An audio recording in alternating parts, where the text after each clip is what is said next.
Allora, salve a tutti. Oggi voglio realizzare questa guida per mostrarvi come si regola l'orologio digitale di questo scooter, che è un Kymco Pipo S125, perché spesso quando si cambia la batteria oppure quando la batteria è scarica, il display digitale si azzera e segna un orario completamente sballato. Allora, la prima operazione che dobbiamo fare è quella di accendere il quadro dello scooter.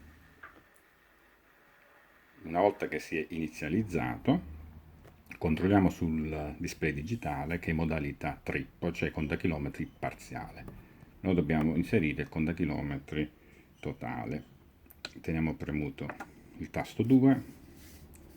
Allora, quindi dobbiamo portarci in modalità Odo. Siamo in modalità Odo e a questo punto andiamo a regolare l'orologio alle 9:37 di mattina.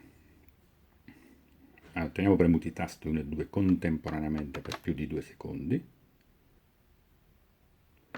Lampeggia l'orario, premiamo il tasto 2 fino a portare le ore alle 9 di mattina, quindi antimeridiane.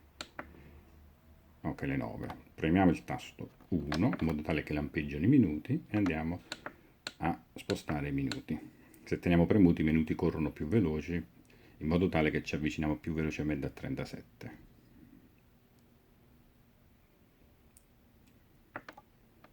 38, perfetto. Dopodiché non toccate più niente e in automatico si regola l'orario. Ecco, sono le 9:38. Non so per quale motivo ho le miglia. Ecco, preferisco i chilometri perché siamo in Italia. Bene, spero che questo tutorial, questa guida sulla regolazione dell'orologio vi sia piaciuto. Mettete un mi piace e ci vediamo al prossimo video. Ciao a tutti!